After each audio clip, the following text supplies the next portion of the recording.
Shalom everybody and welcome to the Rivkah journey. My name is Rabbi Dr. Itzhak Shapira and I'm so delighted you are joining us for another episode of the Rivkah journey. I am the author of the Rivkah Remnant. The book now is available in countless languages, available also in Kindle. So make sure you check it out at rivkahremnant.com. We are in this wonderful journey together as we are seeking the full engrafting. You're probably wondering, what is this book about? It is about engrafting, proper engrafting, and that is exactly the topic of discussion today. How do we engraft ourselves to the proper nutrient tree, the house of Israel? And in page 55, I write the following: the blessing of the fullness of Ephraim represent the blessing of the remnant, which initially was not given by the grandfather until he verified their identity as the remnant of Joseph. I want to remind you the story of Jacob, Joseph, and his two sons. When he looked upon his two grandchildren, after being with him for a long time, he looked at them and he says in Hebrew, Mi ele, who are they? Is it possible that he didn't know who were his grandchildren, Ephraim and Manasseh? Of course he knew who they were. The problem is he wanted to authenticate them and give them the blessing only under the permission of Joseph. And Joseph intervened and said, "These are my sons." Now, there's much discussion in the Messianic Jewish movement on the identity of Ephraim. Who is Ephraim? Let me explain this to you today so there will be no mystery and there will be no riddle for you. There are two Messiah, two identities, two trunks that are going to be joining themselves to a master trunk. Those two identities have a name. They call David, representing Messiah, son of David, and Ephraim, representing Messiah, son of Joseph. Who is Ephraim? You probably heard the term Ephraimites or the Ephraimites movement, those who claim to be part of a lost tribe of Israel. It is true that there are those who are part of the scattered among us of Israel, and they also represent a physical scattering of the house of Israel. The prophets of Israel spoke about them. But as a whole, Ephraim represents those who are belong to Messiah, son of Ephraim, the suffering servant of Israel.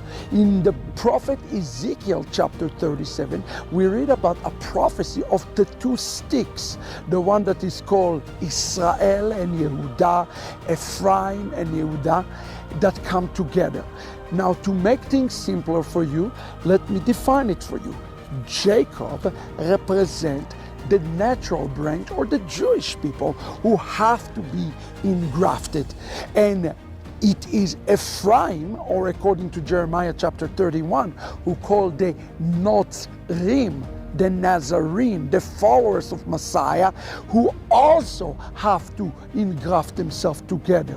So what we are seeing here, the picture of the true Messiah, the suffering Messiah and the kingly Messiah, the Jews and the remnant from the Gentiles, who are coming together to become one, and they call the remnant. Now, the first aspect of the remnant, those today from the nations who believe in Yeshua, they call the remnant of Joseph. And this is important for us to understand, where there is also a remnant who is going to come from Jacob.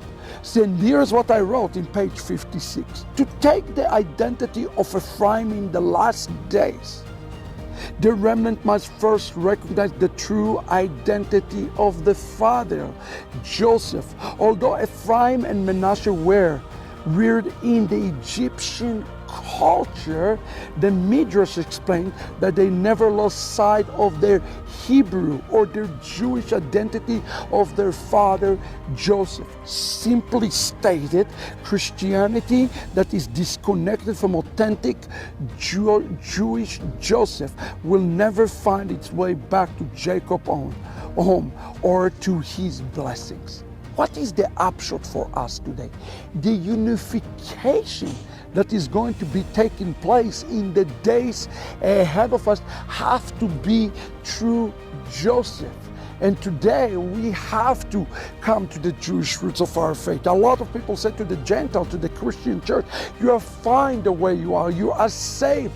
But if we have the wrong Joseph, the Joseph that is disconnected from Jacob, then the answer when Jacob comes, meaning when the son of David appears and he says, who are they? He will not recognize them because they have the wrong Joseph. So today when we are speaking about the fullness of the Gentiles, we have to understand what we're really meaning.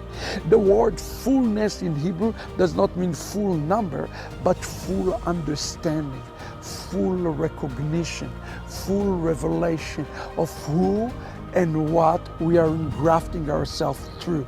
We are grafting ourselves through Joseph. And the Jewish people today are saying, you are also engrafting yourself to us. That's why in Zechariah chapter 8:23, we see a paradox. It says that we are grafting ourselves to one Jewish man. That's what it says, where 10 Gentiles will hold his titi. Most Christian commentators tell us that this one Jewish man is Yeshua, and partially they are correct. But then the rest of the passage says that those Gentiles will say, we have heard that God is with you, where the word you is in plural, it's referring to the Jewish people as a whole. What can we learn from that? The engrafting of the two sticks into one is a representation of the engrafting of the Gentiles both to the authentic Messiah and to the Jewish people at the same time. One cannot engraft himself and say, I love the Hebrew Yeshua or the Jewish Yeshua, and reject Judaism as a system, because the two are one in the same. Just like the Son of God, he's called the Messiah, and the Son of God also called Israel at the same time, just like as the servant of the Lord called the Messiah in Isaiah 52:13, and is also, according to Isaiah 41:8, is called Jacob, the servant of the Lord. The upshot for us today is simple. To become part of this fullness, we absolutely must embrace upon ourselves a Jewish identity while embracing the Jewish Yeshua. It is a package deal that is leading to our fullness. I hope you receive it today. You are blessed by this, and the Lord is ministering to you. Can't wait to continue the Rivkah journey with you. Get the book. Shalom, everybody. Litraot.